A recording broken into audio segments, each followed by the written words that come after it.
Hello everyone, welcome back to my YouTube channel study in Bengali. তো তোমাদের WBPSC মিসলেনিয়াসের যে সিরিজটা আমাদের কন্টিনিউ করা হয়েছিল সেটা মাঝে কদিন রেলের পরীক্ষার জন্য একটু বন্ধ রেখেছিলাম। তো আজ থেকে তোমাদের ডাব্লিউবিপিএসসি মিসলেনিয়াসের সিরিজটা আবার কন্টিনিউ করা হচ্ছে।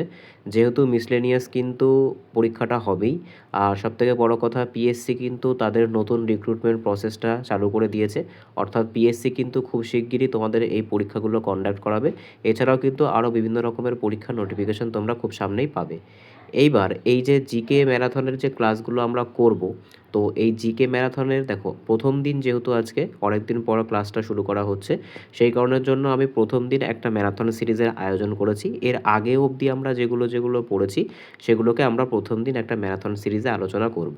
তাহলে চলো কথা না বাড়িয়ে একদম ভিডিওটা লাস্ট পর্যন্ত প্রত্যেকে দেখবে। তাহলে শুরু করি।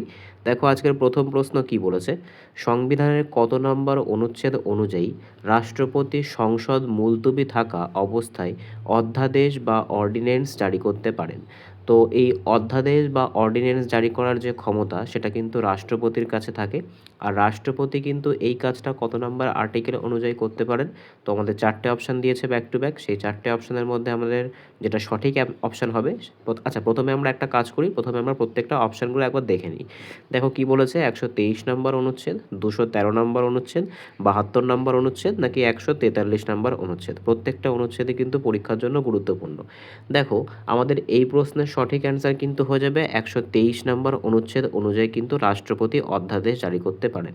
কিন্তু এখানে কিন্তু আর একটা ব্যাপার আছে, ভারতের যিনি রাজ্যপাল হয়ে থাকেন, রাজ্যপাল কিন্তু যে 213 নম্বর যে ধারা আছে তিনি কিন্তু অর্ডিন্যান্স জারি করতে পারেন রাজ্যের জন্য। 72 নম্বর ধারা কিসের সাথে সম্পর্কযুক্ত? 72 নম্বর ধারা কিন্তু যে পার্ডনিং পাওয়ার, অর্থাৎ রাষ্ট্রপতি কর্তৃক যে ক্ষমা প্রদান, অর্থাৎ ফাঁসি দেওয়া হয়েছে এমন কোনো আসামিকে যখন রাষ্ট্রপতি ক্ষমা প্রদান করতে পারেন, সেটা কিন্তু আর্টিকেল 72-এ উল্লেখ আছে। আর আর্টিকেল 143-এ কী উল্লেখ আছে এর আগে তোমাদের অনেকবার করিয়েছি, এটা কিন্তু তোমরা আমাকে কমেন্টে জানাবে। পরবর্তী প্রশ্ন দেখব কি বলেছে আজকে 2 নম্বর প্রশ্ন, বিখ্যাত এলাহাবাদ প্রশস্তি থেকে নিচের কোন গুপ্ত সম্রাটের সামরিক কৃতিত্ব সম্পর্কে জানা যায়? তো হিস্ট্রি থেকে একটা কোশ্চেন। আচ্ছা প্রথমেই তোমাদেরকে বলে রাখি, তোমরা প্রত্যেকেই আশা করি জানো যে আমি কিন্তু সব রকমের টপিককে তোমাদের কভার করার চেষ্টা করি। অর্থাৎ আমাদের এখানে ইতিহাস, ভূগোল, ইকোনমিক্স, পলিটিক, কনস্টিটিউশন, স্ট্র্যাটেজিকে ইকোনমিক্স, প্রত্যেকটা কোশ্চেনে কিন্তু তোমরা কম্পাইল পাবে। প্লাস সবথেকে বড় যেটা আমাদের মাথা ব্যথা সেটা কিন্তু স্ট্র্যাটেজিকে, সেটাও কিন্তু পাবে। দেখো 2 নম্বর প্রশ্ন কি বলছে, বিখ্যাত এলাহাবাদ প্রশস্তি থেকে নিচের কোন গুপ্ত সম্রাটের সামরিক কৃতিত্ব সম্পর্কে জানা যায়? অপশানগুলো একবার আমরা দেখে নিই। প্রথম চন্দ্রগুপ্ত, সমুদ্রগুপ্ত, দ্বিতীয় চন্দ্রগুপ্ত, স্কন্দগুপ্ত। দেখো যে এলাহাবাদ প্রশস্তি বর্তমানে কিন্তু এটার নাম পরিবর্তন করে কি করা হয়েছে, বর্তমানে কিন্তু এটার নাম প্রয়োগ করে, নাম পরিবর্তন করে প্রয়াগ প্রশস্তি করা হয়েছে। ঠিক আছে, কারণ তার কারণ হচ্ছে বর্তমানে কিন্তু এলাহাবাদের নাম যেটা সেটাও পরিবর্তন করা হয়েছে প্রয়াগরাজ। সেই কারণের জন্য কিন্তু অনেক সময় পরীক্ষায় তোমাদের প্রয়াগরাজও দিতে পারে, তো ভয় পাওয়ার কিছু নেই। ঠিক আছে, তো দেখো এলাহাবাদ প্রশস্তি সবার প্রথমে কে রচনা করেন? তো সঠিক অ্যান্সার কিন্তু হচ্ছে এটা হরিসেন রচনা করেন। আর হরিসেন কার সভাকবি ছিলেন? তো মনে রাখতে হবে তিনি কিন্তু সমুদ্রগুপ্তের সভাকবি ছিলেন। পরবর্তী প্রশ্ন দেখি কি বলেছে আজকে 3 নম্বর প্রশ্ন, যে মানবদেহে ইনসুলিন হরমোনটি অগ্নাশয়ের কোন অংশ থেকে নিঃসৃত হয়? তো দেখো ইনসুলিন হরমোনের কাজ কি, ইনসুলিন কি করে থাকে? ইনসুলিন কিন্তু আমাদের বডির যে ব্লাড সুগার লেভেল থাকে সেই বডির ব্লাড সুগার লেভেলকে কন্ট্রোল করে থাকে। ঠিক আছে, এটাই কিন্তু এর প্রধান কাজ। এইবার এই যে ইনসুলিন আছে, ইনসুলিন কিন্তু অগ্নাশয়ের একটা বিশেষ জায়গা থেকে নিঃসৃত হয়। তো সেই বিশেষ জায়গা কোনটা? সেটা কিন্তু যে অগ্নাশয়ের ভেতরে একটা জায়গা থাকে তার নাম হচ্ছে আইলেটস অফ ল্যাঙ্গার হ্যান্ডস। ঠিক আছে, আমি এখানে লেখার চেষ্টা করছি, আইলেটস অফ ল্যাঙ্গার হ্যান্ডস। ঠিক আছে, তো এই আইলেটস অফ ল্যাঙ্গার হ্যান্ডসের মধ্যে দুটো সেল থাকে, একটা আলফা সেল থাকে আর একটা বিটা সেল থাকে। তো এই বিটা সেল থেকেই কিন্তু কি হয়, ইনসুলিনটা নিঃসৃত হয়। ঠিক আছে, ইনসুলিনটা নিঃসৃত হয়। আর আলফা সেল থেকেও কিন্তু আরেকটা গুরুত্বপূর্ণ হরমোন নিঃসৃত হয়, সেটার নাম কি? সেটার নাম কিন্তু হচ্ছে গ্লুকাগন। তোমরা কিন্তু প্রত্যেকটা জিনিস খুব মন দিয়ে ক্লাসটাকে করবে, আর প্রত্যেকটা জিনিস কিন্তু তোমরা চাইলে নোট ডাউন করতে পারো।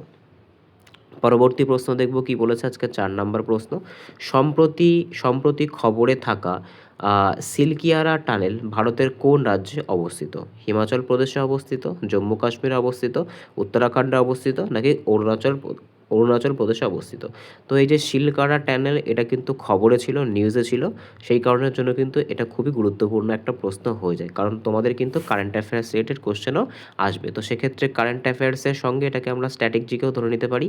তো আমাদের এই প্রশ্নের সঠিক অ্যান্সার কিন্তু হয়ে যাবে যে শিলকারা টানেল এটা কিন্তু উত্তরাখণ্ডে অবস্থিত। আচ্ছা, উত্তরাখণ্ড সম্পর্কে আমাদেরকে আরেকটা জিনিস মনে রাখতে হবে যে উত্তরাখণ্ড কিন্তু ভারতের প্রথম রাজ্য, ঠিক আছে? উত্তরাখণ্ড ভারতের প্রথম রাজ্য যেটা কি চালু করেছে, যেটা কিন্তু ইউসিসি অর্থাৎ ইউনিফর্ম যে সিভিল কোড সেটা কিন্তু লাগু করেছে। আর এই ইউসিসির কথা আমাদের সংবিধানের কত নম্বর আর্টিকেলে আছে? এটা কিন্তু আর্টিকেল 44-এ অবস্থান করছে। পরবর্তী প্রশ্ন দেখব কি বলেছে। দেখো, আমি কিন্তু চেষ্টা করি সবসময় তোমাদের একটা কোশ্চেনের পাশাপাশি সেই কোশ্চেনের রিলেটেড আরও যত রকমের কোশ্চেন হয় সেগুলোকে তোমাদের একবারে প্র্যাকটিস করিয়ে দেয়। তাই প্রত্যেকের কাছে একটা রিকোয়েস্ট থাকবে, ভিডিওটাকে অবশ্যই লাইক করবে, বন্ধুদের সাথে একটু শেয়ার করে দেবে। দেখো, পরবর্তী প্রশ্নে আমরা চলে আসি যে গ্লোবাল ইকোনমিক প্রসপেক্টস রিপোর্ট প্রতি বছর কোন আন্তর্জাতিক সংস্থা প্রকাশ করে? তো এই যে ইকোনমিক প্রসপেক্ট এই যে রিপোর্টটা আছে, এটা প্রত্যেক বছর কোন সংস্থা প্রকাশ করে? আন্তর্জাতিক মুদ্রা তহবিল, যেটাকে আইএমএফ বলা হয়, বিশ্ব ব্যাংক, যেটাকে ওয়ার্ল্ড ব্যাংক বলা হয়, বিশ্ব বাণিজ্য সংস্থা ডাব্লিউটিও, বা ওয়ার্ল্ড ইকোনমিক ফোরাম। তো আমাদের এই প্রশ্নের সঠিক অ্যান্সার হয়ে যাবে এই যে ইকোনমিক প্রসপেক্ট যে রিপোর্টটা আছে, এটা প্রত্যেক বছর কার দ্বারা চালু করা হয়? তো মনে রাখতে হবে এটা কিন্তু প্রত্যেক বছর বিশ্ব ব্যাংক দ্বারা চালু করা হয়, ঠিক আছে, বা বিশ্ব ব্যাংক দ্বারা কিন্তু জারি করা হয়। এইবার এখানে দেখো, বিশ্ব ব্যাংক আর আইএমএফ সম্পর্কে মনে রাখতে হবে এরা কিন্তু দুজনে 1944 সালের প্রতিষ্ঠা হয়েছিল, আর এই দুটোকে কিন্তু টুইন বলা হয়, ঠিক আছে? দুটোরই কিন্তু সদর দপ্তর ওয়াশিংটন ডিসি অর্থাৎ আমেরিকাতে অবস্থিত, ঠিক আছে? আর এগুলোকে কিন্তু টুইন বলা হয়, মানে এই দুটো সংস্থাকে কিন্তু টুইন বলা হয়। পরবর্তী প্রশ্ন দেখব কি বলেছে, আজকে 6 নম্বর প্রশ্ন। ভারতের কোন নদীটি তিব্বতে সাংপো বা ছংপো নামে পরিচিত? সিন্ধু, শতদ্রু, ব্রহ্মপুত্র, নাকি হচ্ছে কোশি? তো আমাদের এই প্রশ্নের সঠিক অ্যান্সার কী হবে? আশা করি এই কোশ্চেনটা প্রত্যেকের জানা, তাও আমাদের কোশ্চেনটা কিন্তু প্র্যাকটিস করতে হবে, তার কারণ আমরা যত প্র্যাকটিস করব তত কিন্তু পরীক্ষার হলে আমরা কম সময়ে বেশি কোশ্চেন অ্যাটেম্প করতে পারবো। তো তিব্বতে কিন্তু সাংপো নামে পরিচিত কোন নদীটা? তো সঠিক অ্যান্সার কিন্তু হচ্ছে ব্রহ্মপুত্র, ঠিক আছে? ব্রহ্মপুত্র নদী কিন্তু তিব্বতে সাংপো নামে পরিচিত। পরবর্তী প্রশ্ন দেখব কি বলেছে। পরবর্তী প্রশ্ন আজকের 7 নম্বর প্রশ্ন। শব্দের বেগ নিচের কোন মাধ্যমের মধ্যে দিয়ে যাওয়ার সময় সব থেকে বেশি হয়? শূন্য মাধ্যম, বায়ু মাধ্যম, জল মাধ্যম, নাকি কঠিন মাধ্যম? তো সায়েন্সের কথাও কিন্তু তোমাদের তখন বলা হয়নি, আমি কিন্তু এখানে সায়েন্সটাকেও অ্যাড করে দিয়েছি, ঠিক আছে? এবার দেখো, এই যে শব্দের যে বেগ আছে, শব্দের বেগ সম্পর্কে তোমাদেরকে একটা জিনিস বলে রাখি, শব্দের বেগটা কিভাবে যায়। দেখো, সবার প্রথমে শব্দ চলার জন্য কিন্তু কোনো না কোনো মাধ্যমের প্রয়োজন হয়, কোনো মাধ্যম ছাড়া কিন্তু শব্দ চলতে পারে না। এইবার শব্দ কিন্তু আমি এই যে লিখলাম, এই যে 3টে মাধ্যম আছে, সেই 3টে মাধ্যমে যেরকমভাবে লিখেছি সেরকমভাবে কিন্তু প্রবাহিত হয়। অর্থাৎ কঠিনে কিন্তু সব থেকে বেশি হয়, তরলে তার থেকে একটু কম হয়, আর গ্যাসে কিন্তু একদম কম হয়। তো আমাদের অপশনের মধ্যে সবথেকে কঠিন যে পদার্থটা থাকবে তার মধ্য দিয়ে শব্দ সবথেকে তাড়াতাড়ি যাবে। তো সঠিক অ্যান্সার কিন্তু হচ্ছে ইস্পাত। দেখো, ব্র্যাকেটে আমি লিখেও দিয়েছি কঠিন মাধ্যম। নেক্সট কোশ্চেনে চলে যাব আমরা, কি বলেছে আজকের 8 নম্বর প্রশ্ন। বাংলা বিখ্যাত বিখ্যাত বাংলা চরিত্র কাকাবাবু ও সন্তু এর রচয়িতা কে? সুনীল গঙ্গোপাধ্যায়, শীর্ষেন্দু মুখোপাধ্যায়, সত্যজিৎ রায়, নাকি সমরেশ মজুমদার? দেখো, এক্ষেত্রে আমাদের কিছু কিছু চরিত্র, আমরা অনেকগুলো চরিত্র এখানে লিখব, প্রত্যেকটা চরিত্রকে আমরা এখানে লিখে তাদের যে স্রষ্টা সেটা একবার একটুখানি জেনে নেব। দেখো, সবার প্রথমে যেটা পরীক্ষায় সবথেকে বেশি টার্গেট করা হয় সেটা কিন্তু হচ্ছে ফেলুদা, ঠিক আছে? ফেলুদা চরিত্রটা কেন ইম্পর্টেন্ট, তার কারণ এটা কিন্তু বিশ্ববিখ্যাত একজন, আমাদের বলা যেতে পারে যে সিনেমা পরিচালক অর্থাৎ সত্যজিৎ রায়, ঠিক আছে? সত্যজিৎ রায় দ্বারা কিন্তু এটা পরিচালিত। এবার দেখো, আরেকটা চরিত্র কিন্তু পরীক্ষায় আসে, যেটাও কিন্তু একটা মানে গোয়েন্দা চরিত্র, ঘনাদা। এই ঘনাদা কার সৃষ্টি? মনে রাখতে হবে ঘনাদা কিন্তু প্রেমেন্দ্র মিত্রের সৃষ্টি, ঠিক আছে? আচ্ছা, এবার দেখো ব্যোমকেশ, ঠিক আছে? ব্যোমকেশ তোমরা জানো, ব্যোমকেশও কিন্তু কি, ব্যোমকেশও কিন্তু একটা গোয়েন্দা চরিত্র। এটা কার সৃষ্টি? ব্যোমকেশ যে চরিত্রটা সেটা কিন্তু তোমরা আমাকে কমেন্টে জানাবে। তো আমাদের এই প্রশ্নের সঠিক অ্যান্সার কী হবে? আমাদের এই প্রশ্নের সঠিক অ্যান্সার কিন্তু হয়ে যাবে সুনীল গঙ্গোপাধ্যায়। পরবর্তী প্রশ্ন দেখব কি বলেছে, ভারতের সংবিধানে মৌলিক কর্তব্য বা ফান্ডামেন্টাল রাইটস যুক্ত করার সুপারিশ কোন কমিটি দিয়েছিল? দেখো, সবার প্রথমে জানতে হবে ফান্ডামেন্টাল রাইটস নয়, ফান্ডামেন্টাল ডিউটিস। তো ফান্ডামেন্টাল ডিউটিস সবার প্রথমে কোন কমিটি দিয়েছিল সেটা তো জানবোই, তার আগে জানতে হবে যে এটা কোথায় কত নম্বর ধারায় আছে। দেখো, এটা কিন্তু আমাদের সংবিধানের 51A নাম্বার ধারায় আছে, আর কত নাম্বার পার্টে আছে, পার্ট 4A-তে অবস্থান করছে। এই কনসেপ্টটা কিন্তু আমরা USSR থেকে গ্রহণ করেছিলাম, আর এই যে কনসেপ্টটা 42তম সংবিধান সংশোধনের মাধ্যমে কিন্তু ভারতীয় সংবিধানে জায়গা পেয়েছিল 1976 সালে। এইবার সবথেকে বেশি যেটা ইম্পর্টেন্ট সেটা হচ্ছে কমিটিটা। কোন কমিটি এর সুপারিশ করেছিল? তো মনে রাখতে হবে সর্দার শরণ সিং কমিটি, এই কমিটিটা কিন্তু এইটার সুপারিশ করেছিল।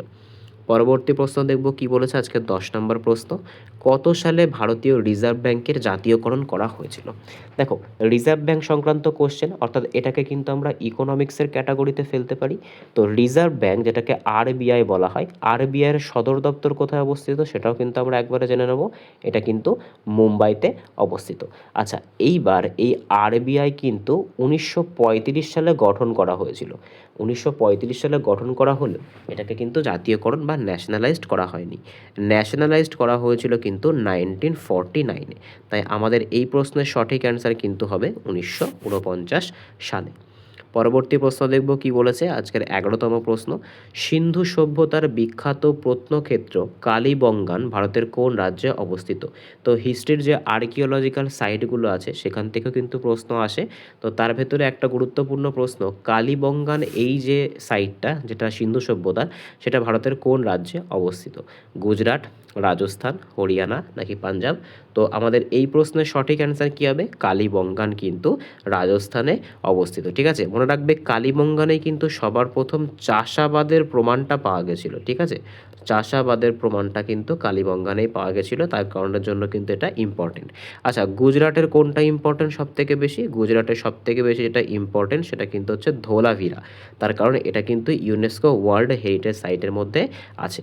হরিয়ানার মধ্যে কিন্তু সবথেকে বড় হরপ্পা সভ্যতা বা সিন্ধু সভ্যতার সবথেকে বড় যে স্থান রাখিগড়ি আছে, সেটা কিন্তু সবথেকে বড় একটা প্রত্নতত্ত্ব ক্ষেত্র। পরবর্তী প্রশ্ন দেখি কি বলেছে, আজকের 12তম প্রশ্ন, যে ওস্তাদ আমজাদ আলী খান কোন বাদ্যযন্ত্রের সাথে যুক্ত একজন বিখ্যাত শিল্পী? তো কে কোন বাদ্যযন্ত্র বাজায় সেখান থেকেও কিন্তু প্রশ্ন আসে।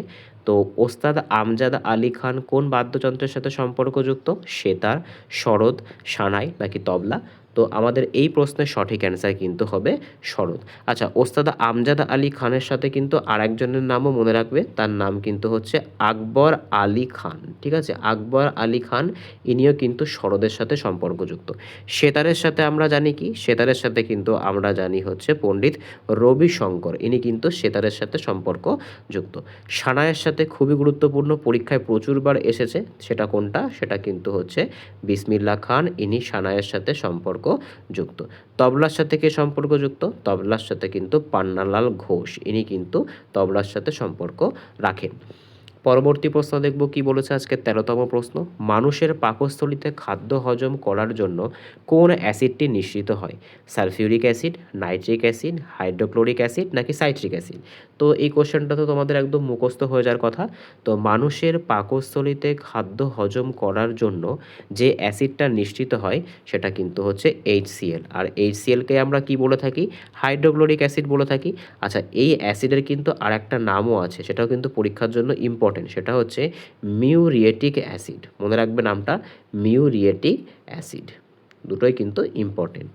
পরবর্তী প্রশ্ন দেখব কি বলেছে। আচ্ছা, পরবর্তী প্রশ্ন যাওয়ার আগে তোমাদের কাছে একটা রিকোয়েস্ট থাকবে, অবশ্যই কিন্তু ভিডিওটা বন্ধুদের সাথে শেয়ার করো, একটা কমেন্ট করো, আর যারা যারা চ্যানেলে নতুন আছো এরকম ভিডিও কিন্তু তোমরা এবার থেকে প্রত্যেক দিনই পেতে চলেছো, তাই চ্যানেলটাকে কিন্তু সাবস্ক্রাইব করে দিও। আচ্ছা, দেখি এবার কি বলেছে, যে প্রথম এশিয়ান গেমস বা ফার্স্ট এশিয়ান গেমস 1951-এ 1951 সালে কোথায় অনুষ্ঠিত হয়েছিল? তো তো প্রথম যে এশিয়ান গেম সেটা কিন্তু 1951 সালে সংগঠিত হয়েছিল। আর এটা কোথায় সংগঠিত হয়েছিল, মোস্ট ইম্পর্ট্যান্ট কোশ্চেন। তো এটা কিন্তু আমাদের ভারতেই করা হয়েছিল, ঠিক আছে। এখানে কিন্তু ভারত আমাদের সঠিক অ্যান্সার হয়ে যাবে। পরবর্তী এশিয়ান গেমটা কোথায় হবে, মনে রাখতে হবে পরবর্তী এশিয়ান গেমটা কিন্তু জাপানের যে আইচি বলে শহরটা আছে সেখানে কিন্তু সংগঠিত হবে। কমনওয়েলথ কিন্তু তোমাদের হয়ে গেছে। তো কমনওয়েলথ কিন্তু তোমরা প্রত্যেকে একবার দেখে যাবে কমনওয়েলথে কতগুলো মেডেল আছে। কমনওয়েলথে ভারত কততম স্থান পেয়েছে, ভারত কিন্তু চতুর্থ স্থান পেয়েছে। তো তোমাদের একটা অ্যানাউন্সমেন্ট এখানে আমি করে রাখি, তো খুব শিগগিরই কিন্তু আমাদের কারেন্ট অ্যাফেয়ার্সের ওপর একটা সিরিজ লঞ্চ করা হবে, যেখানে আমরা প্রত্যেক দিন ডেইলি কারেন্ট অ্যাফেয়ার্স নিয়ে আলোচনা করব। তো তোমাদের একটা সাজেশন আমি চাইছি, তোমাদের যদি মনে হয় যে কারেন্ট অ্যাফেয়ার্সের ওপরে তোমাদের একটা সিরিজ চালানো প্রয়োজন, আমাকে কিন্তু অবশ্যই ডেইলি কারেন্ট অ্যাফেয়ার্স, ঠিক আছে, কারণ কারেন্ট অ্যাফেয়ার্স বিষয়টা এমন একটা বিষয় সেটা কিন্তু প্রত্যেক দিন প্র্যাকটিস না করলে হয় না। তো তোমরা একটু আমাকে অবশ্যই কমেন্টে জানিও যে কার কার প্রয়োজন বা তোমাদের সম্মতি আছে কিনা, যেহেতু এই পুরো জিনিসটাই কিন্তু তোমাদের ওরিয়েন্টেশনেই চলে বা তোমাদের ওরিয়েন্টেডই থাকে, সেই কারণের জন্য আমার অবশ্যই উচিত তোমাদের কাছ থেকে মানে পরামর্শটা নেওয়ার। পরবর্তী প্রশ্ন দেখব কি বলেছে। 15তম প্রশ্ন, যে 1757 সালের ঐতিহাসিক পলাশির যুদ্ধের সময় মুঘল সম্রাট কে ছিলেন। তো 1757 সালে যখন পলাশির যুদ্ধ হয়েছিল তখন মুঘল সম্রাট কে ছিলেন, দ্বিতীয় শাহ আলম, দ্বিতীয় আলমগীর, মোহাম্মদ শাহ, নাকি বাহাদুর শাহ রঙ্গিলা। তো আমাদের এই প্রশ্নের সঠিক অ্যান্সার কী হবে, এই প্রশ্নের সঠিক অ্যান্সার কিন্তু হয়ে যাবে দ্বিতীয় আলমগীর। আচ্ছা, পলাশির যুদ্ধ আমরা প্রত্যেকে জানি, পলাশির যুদ্ধে কিন্তু সিরাজউদ্দৌলা পরাজিত হন। আচ্ছা, এবার এখান থেকে কিন্তু একটা কোশ্চেন খুব আসে যে সিরাজউদ্দৌলার পরে যখন মীর কাসিম আসেন তখন রাজধানী কোথায় স্থানান্তর করেন, তখন কিন্তু রাজধানী মুঙ্গেরে নিয়ে যাওয়া হয়, ঠিক আছে। আর আমরা আশা করি প্রত্যেকে পলাশির যুদ্ধের ঘটনাটা জানি, 1757 সালে হয়েছিল। ইংরেজদের তরফ থেকে কে ছিলেন, ইংরেজদের তরফ থেকে কিন্তু লর্ড ক্লাইভ ছিলেন, ঠিক আছে। পরবর্তী প্রশ্ন দেখব কি বলেছে, আজকের 16তম প্রশ্ন, ভারী জল বা হেভি ওয়াটার রাসায়নিকভাবে কি নামে পরিচিত। এগেইন কিন্তু সায়েন্স থেকে একটা প্রশ্ন। তো ভারী জল, যেটাকে আমরা হেভি ওয়াটারও বলি, সেটা রাসায়নিকভাবে কোন নামে পরিচিত, ডাইটেরিয়াম অক্সাইড, হাইড্রোজেন পারঅক্সাইড, টাইটেরিয়াম অক্সাইড, নাকি ক্যালসিয়াম কার্বনেট।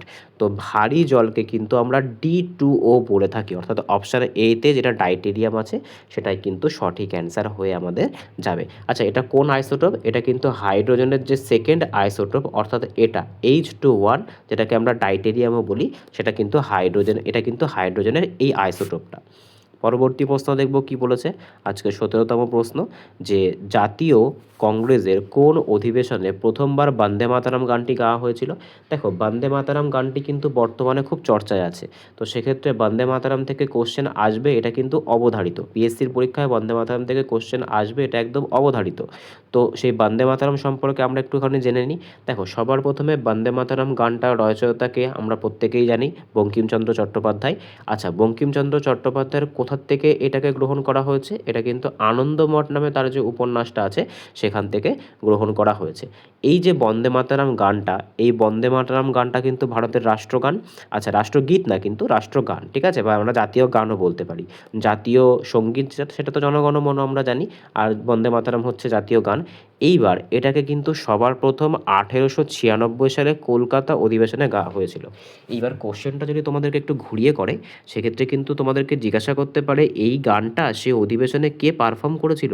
তো মনে রাখতে হবে রবীন্দ্রনাথ ঠাকুর কিন্তু এই গানটা 1896 সালের যে কলকাতা অধিবেশন হয়েছিল সেখানে কিন্তু তিনিই পারফর্ম করেছিলেন। পরবর্তী প্রশ্ন দেখব কি বলেছে, আজকের 18তম প্রশ্ন, বাতাসে ওজোন স্তরের ঘনত্ব পরিমাপের একক কি। তো আমরা প্রত্যেকেই জানি আমাদের প্রথমে থাকে ট্রপোস্ফিয়ার, এখানে আমি TRO লিখলাম, তারপরে থাকে কিন্তু আমাদের স্ট্র্যাটোস্ফিয়ার। এই স্ট্র্যাটোস্ফিয়ারের ওপরে কিন্তু ওজোন গ্যাসের একটা লেয়ার থাকে, সেটাকে আমরা কি বলি, সেটাকে কিন্তু আমরা ওজোন স্তর বলি। এই যে ওজোন স্তরের ভেতরে ওজোন থাকে, আর সেইটা কত অনুপাতে আছে বা কতটুকু ঘনত্বের আছে সেটা পরিমাপ করার জন্য কোন এককটা ব্যবহার করা হয়, সেটা পরিমাপের জন্য কিন্তু ডবসন এককটা ব্যবহার করা হয়ে থাকে। পরবর্তী প্রশ্ন দেখব কি বলেছে, আজকের 19তম প্রশ্ন, যে নিম্নোক্ত কোন ধারা বা অনুচ্ছেদকে ডক্টর BR আম্বেদকর সংবিধানের হৃদয় এবং আত্মা বলেছেন। তো সংবিধানের হৃদয় এবং আত্মা কিন্তু বলা হয়েছে ডক্টর BR আম্বেদকর দ্বারা কোন ধারাটিকে? তো আমাদের এই প্রশ্নের সঠিক অ্যান্সার কী হবে? এই প্রশ্নের সঠিক অ্যান্সার কিন্তু হবে 32 নম্বর ধারা। আচ্ছা, আমরা তো এরকম কাজ করি না, আমরা একদম পুরো অপশানগুলোকে সবগুলোকে চেষ্টা করি কভার করে দেওয়ার। তো দেখো 21-এ কী আছে? 21-এ কিন্তু আছে রাইট টু প্রাইভেসি, ঠিক আছে। 19-এ কী আছে? Right of freedom of speech. আর 14-তে কী আছে? ল, মানে যেটা আমরা ইকুয়ালিটি বিফোর ল। তো এই তিনটেও কিন্তু আমি তোমাদেরকে বলে দিলাম। পরবর্তী প্রশ্ন দেখব কি বলেছে, যে প্রাচীন ভারতের বিখ্যাত কাব্য কাদম্বরীর রচয়িতাকে? বাণভট্ট, হর্ষবর্ধন, ভবভূতি নাকি কাল্পনিক? তো আমাদের এই প্রশ্নের সঠিক অ্যান্সার কিন্তু হবে বাণভট্ট, ঠিক আছে। বাণভট্ট কার সভাকবি ছিলেন? হর্ষবর্ধনের সভাকবি ছিলেন কিন্তু বাণভট্ট। হর্ষবর্ধনও কিন্তু নিজে কিছু লিখেছিলেন, সেগুলো কি? সেটা কিন্তু হচ্ছে রত্নাবলী, ঠিক আছে। রত্নাবলী, আরও কিন্তু নাম আছে নাগানন্দ, রত্নাবলী, নাগানন্দ, প্রিয়দর্শিকা। এই প্রত্যেকটা কার দ্বারা লেখা হয়েছিল? প্রত্যেকটাই কিন্তু হর্ষবর্ধন দ্বারা লেখা হয়েছিল। পরবর্তী প্রশ্ন দেখব কি বলেছে আজকের 21তম প্রশ্ন, ভারতের কোন রাজ্যটি নেপাল, ভুটান এবং চীন এই তিনটি দেশের আন্তর্জাতিক সীমানার সাথে সম্পর্কযুক্ত? অর্থাৎ এখানে কিন্তু ভুটান আছে, সেই ভুটানের সাথেও সম্পর্ক রাখছে। এখানে কিন্তু কি আছে? এখানে নেপাল আছে, নেপালের সাথেও এর সীমানা লাগছে। আর এখানে কিন্তু চীন আছে, সেই চীনের সঙ্গেও কিন্তু সীমানা লাগছে। তো সেটা কোন রাজ্য? ওয়ান অ্যান্ড অনলি সিকিম, ঠিক আছে। পরবর্তী প্রশ্ন দেখব কি বলেছে আজকের 22তম প্রশ্ন, নীতি আয়োগের পদাধিকার বলে চেয়ারম্যান বা সভাপতি কে হন? তো দেখো, নীতি আয়োগ কত সালে গঠন করা হয়েছিল? নীতি আয়োগ কিন্তু 2015 সালে গঠন করা হয়েছিল প্ল্যানিং কমিশনের পরিবর্তে। নীতি আয়োগের যিনি চেয়ারম্যান বা সভাপতি হন, তিনি কিন্তু অ্যাক্টিং প্রাইম মিনিস্টার হয়ে থাকেন। অর্থাৎ বর্তমানে যিনি প্রাইম মিনিস্টার আছেন, তিনি কিন্তু কি হবেন? তিনি কিন্তু নীতি আয়োগের চেয়ারম্যান বা সভাপতি হবেন। তো সঠিক অ্যান্সার কিন্তু হচ্ছে ভারতের প্রধানমন্ত্রী। পরবর্তী প্রশ্ন দেখব কি বলেছে, যে মানবদেহের কোন অঙ্গটি ইউরিয়া তৈরির মূল কেন্দ্র হিসেবে কাজ করে? বৃক্ক, যকৃৎ, ফুসফুস নাকি হৃৎপিণ্ড? তো আমাদের এই প্রশ্নের সঠিক অ্যান্সার কী হবে? ইউরিয়া যখনই বলবে মাথার মধ্যে ক্লিক করে ফেলবে যকৃৎ। পরবর্তী প্রশ্ন দেখব কি বলেছে আজকে 24তম প্রশ্ন, যে বুদাপেস্ট শহরটি কোন ইউরোপীয় নদীর তীরে অবস্থিত? ড্যানিউব, রাইন, তমাস নাকি ভলগা? তো এর সঠিক অ্যান্সার কী হবে? বুদাপেস্ট। এটা কিন্তু সবার প্রথমে জানতে হবে এটা কার রাজধানী? এটা কিন্তু হচ্ছে হাঙ্গেরির রাজধানী, ঠিক আছে।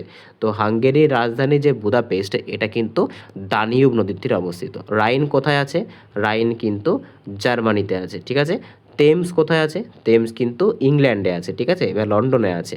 আর ভলগা কোথায় আছে? ভলগা কিন্তু ইউরোপের সবথেকে বড় নদী, এটা কিন্তু রাশিয়াতে আছে। পরবর্তী প্রশ্ন দেখব কি বলেছে, যে পণ্ডিত শিবকুমার শর্মা কোন বাদ্যযন্ত্রের সাথে যুক্ত একজন কিংবদন্তি শিল্পী ছিলেন? তো শিবকুমার শর্মা কিসের সাথে সম্পর্কযুক্ত? সেতারের সাথে, সন্তুরের সাথে, বাঁশির সাথে নাকি সারেঙ্গির সাথে? তো শিবকুমার শর্মা কিন্তু সন্তুরের সাথে সম্পর্কযুক্ত। সন্তুর রিলেটেড আরেকটা কোশ্চেনও কিন্তু পরীক্ষায় খুব আসে, যে সন্তুরের তারের সংখ্যা কতগুলো? তো মনে রাখতে হবে সন্তুরে কিন্তু তারের সংখ্যা 100টি, ঠিক আছে। পরবর্তী প্রশ্ন দেখব কি বলেছে। আচ্ছা দেখো, এইখানে যখন সন্তুর সম্পর্কে আমরা জানলাম, তো মনে রাখবে আর একজন সন্তুর বাজন সম্পর্কেও মানে বাদ্যযন্ত্রকার সম্পর্কেও কিন্তু প্রচুর প্রশ্ন পরীক্ষায় আসে, সেটা হচ্ছে ভজন সোপারি, ঠিক আছে। ভজন সোপারিও কিন্তু সন্তুর বাদ্যযন্ত্রের সাথেই সম্পর্ক রাখেন।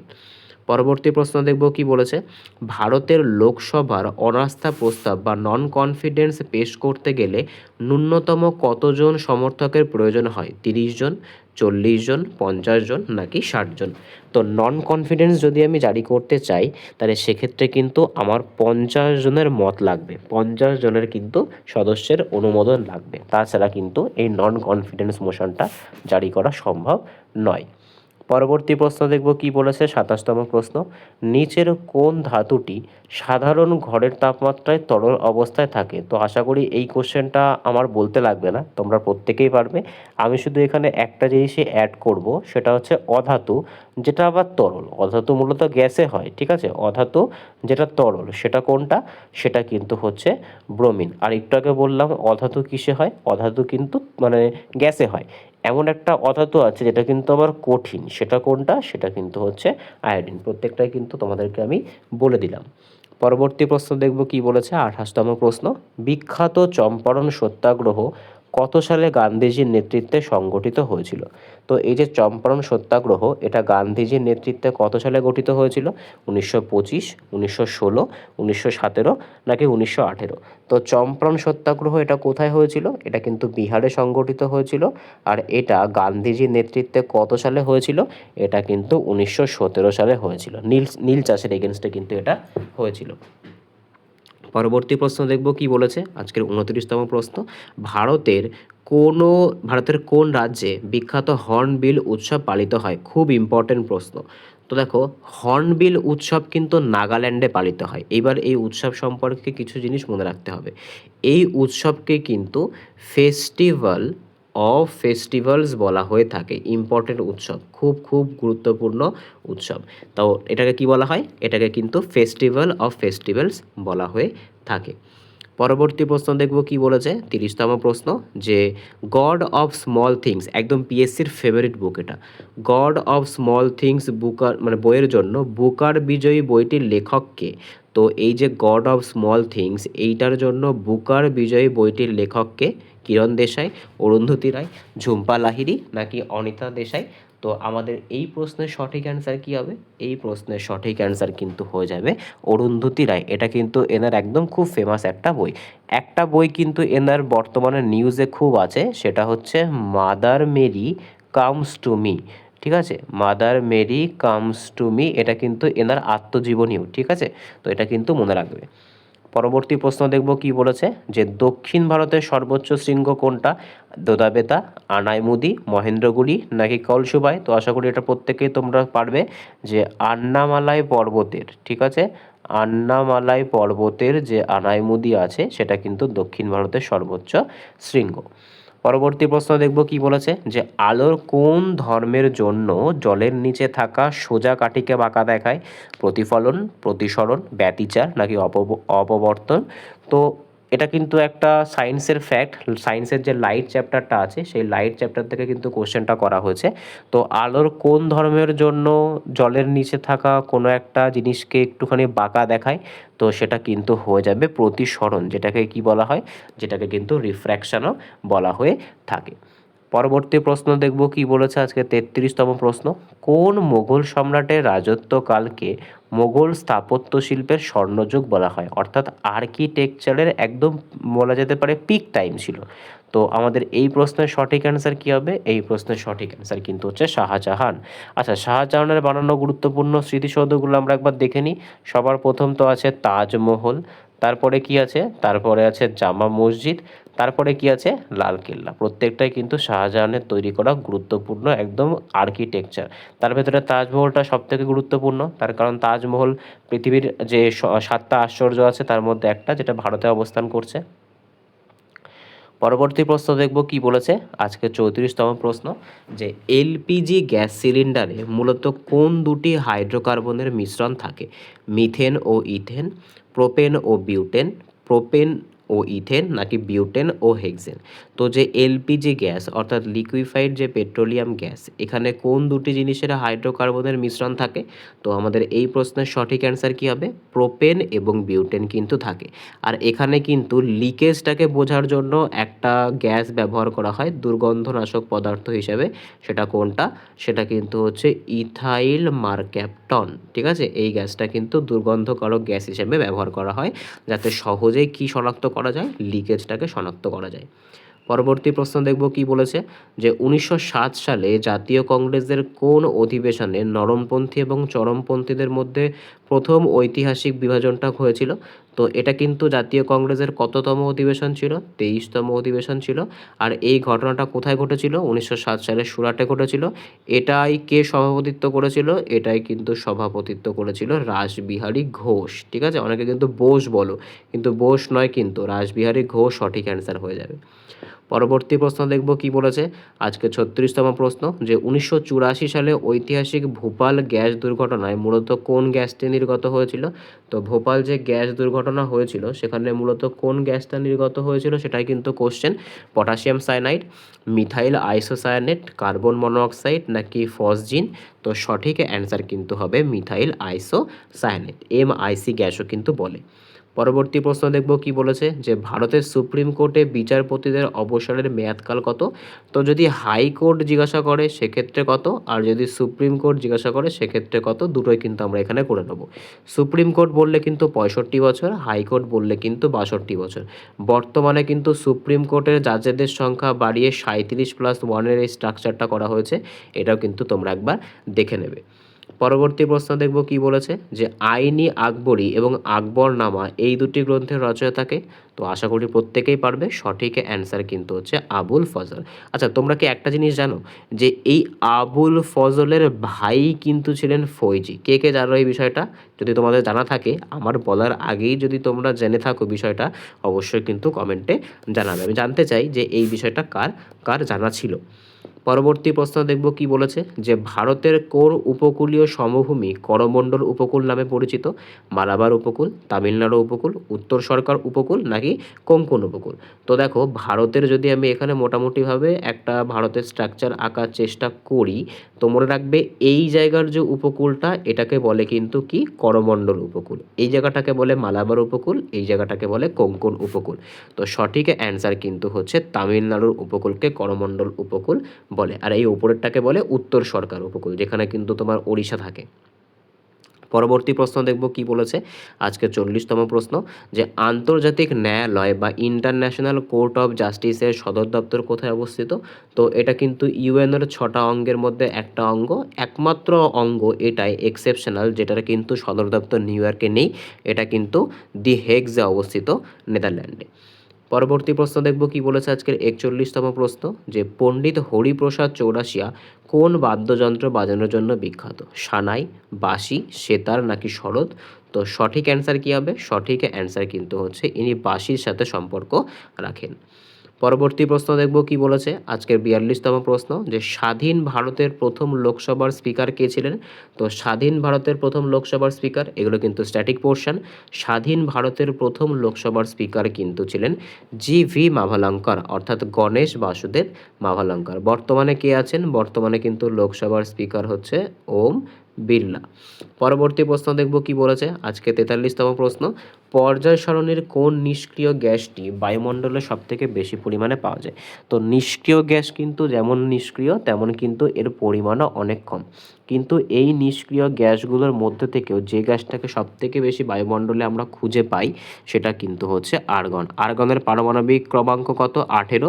যদি আমরা ইলেকট্রনিক কনফিগারেশন করি তাহলে কিন্তু পেয়ে যাব 2 8 আর 8। ঠিক আছে, অর্থাৎ এটা কিন্তু তৃতীয় পর্যায়ের কোথায় থাকে? তৃতীয় পর্যায়ের 18 নম্বর গ্রুপে অবস্থান করে। পরবর্তী প্রশ্ন দেখব কি বলেছে, আজকে 44তম প্রশ্ন, 1931 সালে ঐতিহাসিক গান্ধী আরোইন চুক্তি কোন আন্দোলনের পটভূমিতে স্বাক্ষরিত হয়েছিল?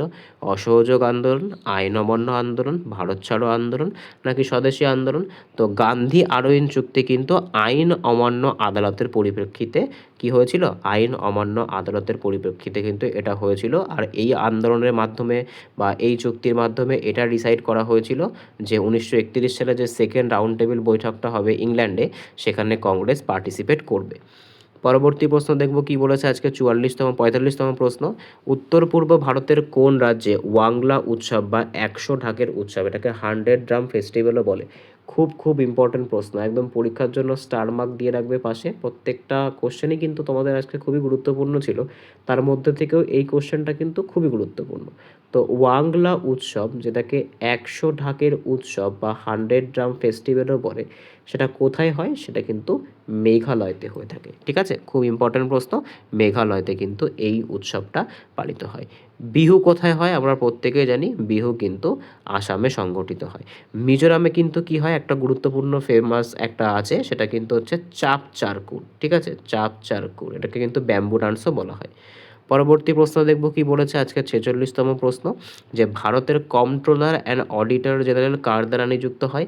তো বর্তমান কম্ট্রোলার এবং অডিটর জেনারেল কে, সেটা তোমাদের জন্য এইচডাব্লিউ থাকছে। আর কার দ্বারা এটা অ্যাপয়েন্টেড হয়? তো এটা কিন্তু ভারতের রাষ্ট্রপতি দ্বারা অ্যাপয়েন্টমেন্টটা হয়ে থাকে। পরবর্তী প্রশ্ন দেখব কি বলেছে, যে বৃষ্টির ফোঁটা গোলাকার ধারণ করে এর প্রধান কারণ পদার্থবিদ্যায় কোন ধর্মটা? সান্দ্রতা, পৃষ্ঠটান, স্থিতিস্থাপকতা, নাকি বায়ুমণ্ডলীয় চাপ? তো এর সঠিক অ্যান্সার কিন্তু হচ্ছে পৃষ্ঠটান। পরবর্তী প্রশ্ন দেখব কি বলেছে আজকের 48তম প্রশ্ন, যে আইসিসি পুরুষ টি-20 বিশ্বকাপ 2024 কোন দেশে ফাইনাল খেলায় জয়ী হয়েছিল? দক্ষিণ আফ্রিকা, ভারত, ইংল্যান্ড নাকি অস্ট্রেলিয়া? তো এটা কিন্তু 2024 বলো বা 2026 বলো, দুটোতেই কিন্তু কারা জিতেছে? দুটোতেই কিন্তু ভারত জিতেছে। 2026 সালে কাকে হারিয়েছিল? 2026 সালে নিউজিল্যান্ডকে হারিয়েছিল, আর 2024 সালে কিন্তু সাউথ আফ্রিকাকে হারিয়েছিল। 2026-এরটা বেশি ইম্পর্টেন্ট, তার কারণ এটা নিয়ারেস্ট, আর এটা কিন্তু ভারতেই অর্গানাইজ করা হয়েছিল, ভারতে এবং শ্রীলঙ্কা মিলিয়ে। পরবর্তী প্রশ্ন দেখব কি বলেছে, যে ইউনেস্কো এর সদর দপ্তর কোথায় অবস্থিত? তো এটা কিন্তু প্যারিসে অবস্থিত। পরবর্তী প্রশ্ন দেখব কি বলেছে, যে ভারতের কোন রাজ্যটি ভাষার ভিত্তিতে প্রথম 1953 সালে গঠিত হয়েছিল? পশ্চিমবঙ্গ, অন্ধ্রপ্রদেশ, তামিলনাড়ু নাকি পাঞ্জাব? তো সঠিক অ্যান্সার কিন্তু হচ্ছে অন্ধ্রপ্রদেশ। তো আজকে যেহেতু প্রথম ম্যারাথন ক্লাস, সেহেতু আমি 50টা কোশ্চেনই তোমাদেরকে রেখেছি। এরপরে কিন্তু নাম্বার অফ কোশ্চেন পরবর্তী ম্যারাথন ক্লাসে আমাদের বাড়ানো হবে। তো ক্লাসটা কেমন লাগলো প্রত্যেকে কিন্তু কমেন্টে জানাবে তোমাদের ক্লাসটা কেমন লেগেছে। যদি তোমাদের আমার জন্য কোনো সাজেশান থেকে থাকে, অর্থাৎ তোমাদের কীরকমভাবে, যেহেতু ক্লাসগুলো তো তোমাদের জন্য করানো হয়, তো সেক্ষেত্রে তোমাদের কেমন টাইপ অফ কোশ্চেন প্রয়োজন, বা এই কোশ্চেনের লেভেল ঠিক আছে কি না, বা কোশ্চেনগুলো ঠিকঠাক আছে কি না, তোমরা উত্তর করতে পারছো কি না, প্রত্যেকটা খুঁটিনাটি বিষয় যা যা তোমাদের প্রবলেমের, সেগুলো কিন্তু তোমরা আমাকে অবশ্যই কমেন্ট করো। তোমরা প্রত্যেকেই জানো আমি কিন্তু প্রত্যেকের কমেন্টের রিপ্লাই করে থাকি। আর আরেকটা জিনিস যেটা না বললেই নয়, সেটা হচ্ছে চ্যানেলে যারা নতুন আছো তারা কিন্তু অবশ্যই চ্যানেলটাকে সাবস্ক্রাইব করে দিও, পাশে থাকা বেল আইকনটিকে প্রেস করে দিও, যাতে ভিডিও ছাড়লে নোটিফিকেশন তোমাদের কাছে পৌঁছায়। যেহেতু আমাদের মাঝে রেলের ক্লাস করানো হচ্ছিল বলে মিসলেনিয়াসটাকে একটু আমরা হোল্ডে রেখেছিলাম, কিন্তু এবার থেকে কিন্তু মিসলেনিয়াসের ক্লাসগুলোও চলবে। প্রত্যেক 2-3টে ক্লাসের পরে কিন্তু এক একটা করে ম্যারাথন করানো হবে। আমি চেষ্টা করছি একটা রুটিন বানিয়ে দেওয়ার। আর সবথেকে ইম্পর্ট্যান্ট যে বিষয়টা, সেটা হচ্ছে আমাকে একটুখানি তোমরা কমেন্ট করে জানাবে, বা তোমাদের দিক থেকে আমি একটা সাজেশান চাইছি, যেহেতু তোমরাই দেখবে, তোমরাই পড়বে, তোমরাই শিখবে। তো সেক্ষেত্রে কারেন্ট অ্যাফেয়ার্সের একটা ডেইলি ক্লাস চালালে বা একটা ডেইলি ক্লাস করালে তোমাদের কেমন হয়, সেটা কিন্তু তোমরা আমাকে অবশ্যই মানে জানাবে। আর প্রত্যেকটা কারেন্ট অ্যাফেয়ার্স কিন্তু আমি পিআইবি থেকে দেওয়ার চেষ্টা করব, অর্থাৎ যে প্রেস ইনফরমেশন ব্যুরো আছে, যেখান থেকে কিন্তু পরীক্ষায় কোশ্চেন আসবে, তো সেরকম কিন্তু কারেন্ট অ্যাফেয়ার্স, একদম টপ কারেন্ট অ্যাফেয়ার্স কিন্তু দেওয়ার চেষ্টা করব ডেইলি। তো যদি তোমরা ওই ক্লাসটাতে আগ্রহী হও, অবশ্যই কিন্তু কমেন্টে জানাবে। তোমাদের রেসপন্সের ওপরেই কিন্তু ডিপেন্ড করে আছে। তো দেখা হচ্ছে পরের ভিডিওতে। বাই।